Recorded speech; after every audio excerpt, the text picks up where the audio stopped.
FIFA jatuhkan sanksi berat untuk timnas Indonesia jelang laga lawan Jepang dan Arab Saudi.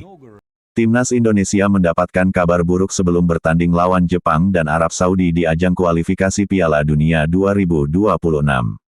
Skuad Garuda bakal menghadapi dua negara kuat tersebut pada 15 dan tanggal 19 November tahun 2024. Laga tersebut bakal digelar di Stadion Utama Gelora Bung Karno, Jakarta. Timnas Indonesia mendapatkan kabar buruk langsung dari FIFA. FIFA resmi menjatuhkan sanksi untuk skuad Garuda. Kabar tersebut dikonfirmasi dari laman resmi FIFA pada Sabtu, tanggal 9 November tahun 2024 malam WIB. Sanksi tersebut berlaku untuk 4 laga timnas Indonesia pada kualifikasi Piala Dunia 2026 di bulan September dan Oktober tahun 2024.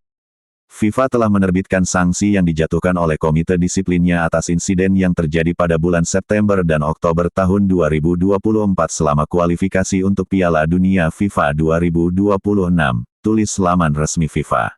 FIFA menjatuhkan sanksi kepada timnas Indonesia usai melanggar regulasi.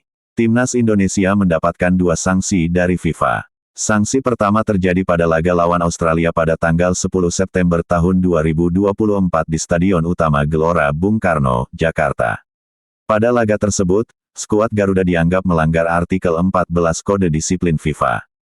Timnas Indonesia dianggap terlambat kick-off sesuai jadwal yang ditentukan. Berdasarkan regulasi, FIFA memberikan peringatan untuk timnas Indonesia. Namun, tindakan tersebut kembali terulang saat timnas Indonesia bertandang ke markas China pada tanggal 15 September tahun 2024. Karena itu, FIFA tak segan-segan memberikan sanksi lebih keras. FIFA menjatuhkan sanksi denda sebesar 10.000 Swiss franc, 179 juta rupiah. Sanksi belum berhenti sampai situ.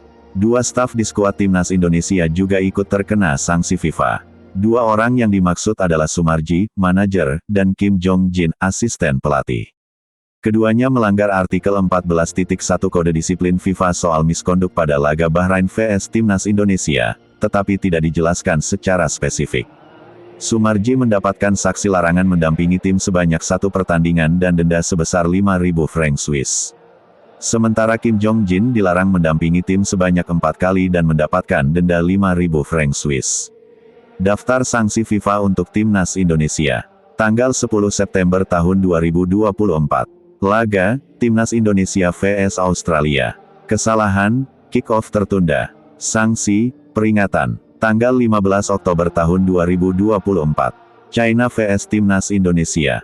Kesalahan, kick-off tertunda. Sanksi, denda 10.000 franc Swiss, 179 juta rupiah.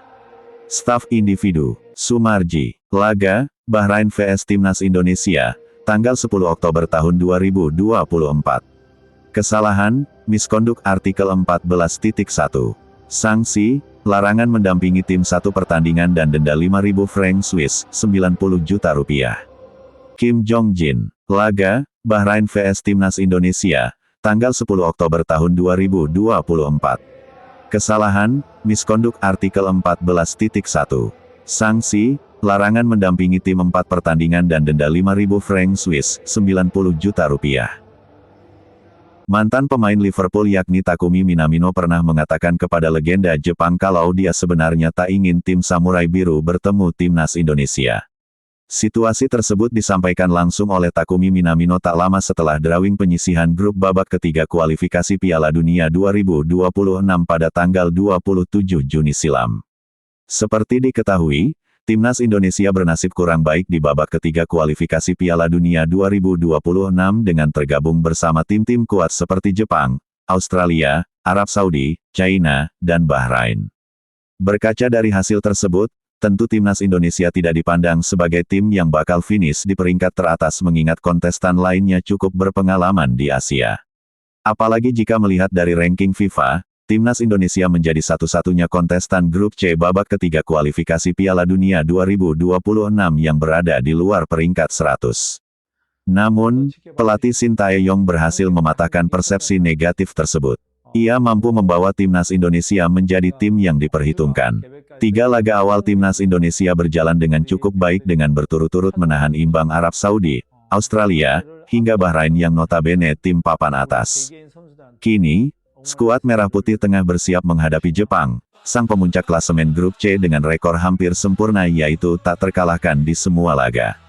Timnas Indonesia dituntut untuk setidaknya mencuri poin ketika menjamu Jepang, Jumat tanggal 15 November tahun 2024 besok, meskipun banyak pihak yang pesimistis akan hal tersebut.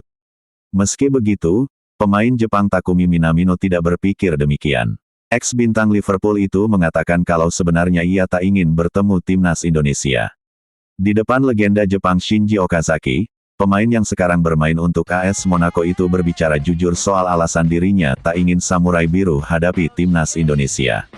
Mundur ke belakang, Jepang terakhir kali bertemu pasukan Sintayong yaitu di babak penyisihan grup Piala Asia 2023, Januari silam. Ketika itu, Jepang mampu mengandaskan timnas Indonesia dengan skor 3-1. Namun, kemenangan tersebut tampaknya diraih dengan susah payah.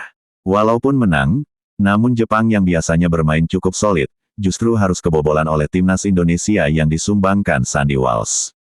Maka dari itu, ketika hasil undian babak ketiga kualifikasi Piala Dunia 2026 mempertemukan Jepang dan timnas Indonesia di grup yang sama, Takumi Minamino merasa sedikit gusar.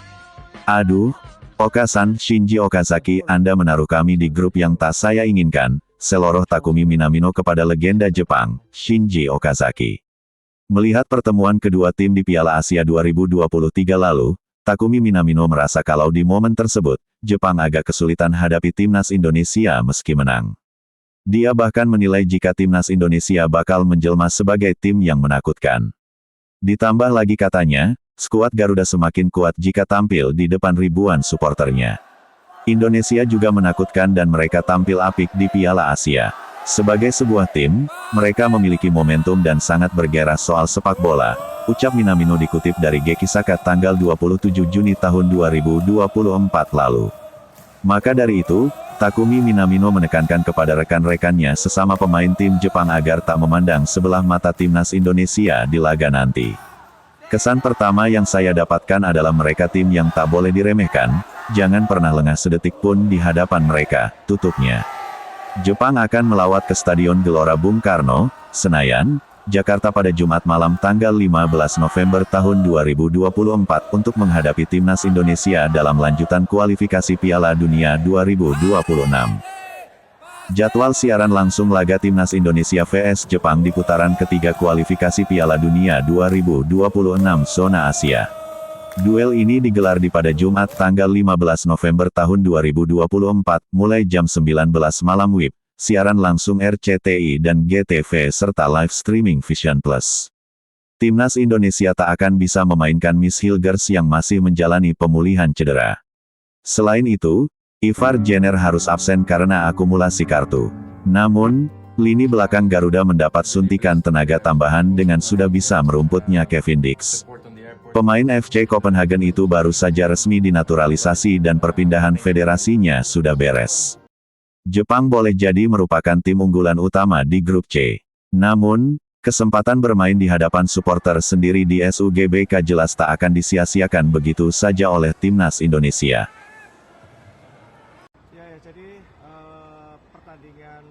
Manajer timnas Indonesia ungkap peluang Kevin Dix turun melawan Jepang dipantau dalam 1-2 hari ke depan jika masuk skema tim pelatih. Manajer timnas Indonesia, Sumarji, mengungkapkan peluang Kevin Dix untuk bermain melawan Jepang. Pemain FC Copenhagen ini baru tiba di Indonesia pada Selasa, tanggal 12 November tahun 2024. Timnas Indonesia dijadwalkan melawan Jepang pada Jumat 15/11 di Stadion Utama Gelora Bung Karno, SUGBK, Senayan, Jakarta Pusat, dalam partai kelima putaran ketiga grup C kualifikasi Piala Dunia 2026 zona Asia. Meski baru tiba, Kevin Dix langsung mengikuti sesi latihan bersama timnas Indonesia. Bek berusia 28 tahun ini menjalani latihan dengan skuad Garuda pada sore hari di Stadion Madia, Senayan, Jakarta Pusat. Ya, Kevin Dix, teman-teman bisa lihat sendiri, sudah bergabung dengan timnas Indonesia, ujar Sumarji kepada wartawan. Kevin Dix praktis hanya memiliki waktu 3 hari untuk menyesuaikan diri. Waktu ini akan dimanfaatkannya untuk beradaptasi dengan kondisi di Jakarta dan dengan rekan setimnya di timnas Indonesia. Kevin Dix diharapkan menjadi pengganti sepadan untuk Miss Hilgers. Bek berusia 28 tahun tersebut tidak dilepas FC Twente ke timnas Indonesia karena mengalami cedera hamstring. Kaitannya dengan Kevin Dix yang baru bergabung dengan timnas Indonesia, akan kami pantau selama 1 hingga 2 hari ke depan, jelas Sumarji. Bagaimana perkembangannya? Kalau memang masuk skema tim pelatih dalam strategi di pertandingan, pasti akan dimainkan timnas Indonesia, tambah Sumarji. Daftar pemain timnas Indonesia untuk melawan Jepang. Kiper, Maarten Paes FC Dallas Nadeo Argawinata, Borneo FC M. Riyandi, Persis Solo. Belakang, JIZS Venezia, Jordi Amat JDT Kevin Dix FC Copenhagen, Rizky Ridho Persija, Muhammad Ferrari Persija, Justin Hubner Wolverhampton U21, Kelvin Verdong NEC Nijmegen, Pratama Arhan Suwon FC, Sain Patinama KAS Open, Sandy Walsh KV Mechelen, Yance Sayuri, Malut United, Yakob Sayuri, Malut United. Gelandang, Tom Haye Almere City, Nathan Chuaon, Swansea City, Ivar Jenner FC Utrecht, Ricky Kambuaya, Dewa United, Marcelino Ferdinand Oxford United. Penyerang, Ragnar Oratmangun FCV Dender Witan Sulaiman Persija Egy Maulana, Dewa United, Rafael Struijk Brisbane Roar Hoki Caraka PSS Eliano Regenders PEC Zole, Ramadan Sananta Persis Solo. Itulah informasi terkait timnas Indonesia yang nanti akan berlaga di kualifikasi Piala Dunia Round 3, mudah-mudahan Indonesia bisa meraih kemenangan dan lolos ke babak selanjutnya. Terima kasih telah menonton channel ini. Jangan lupa di subscribe, share, dan komentarnya. Salam olahraga.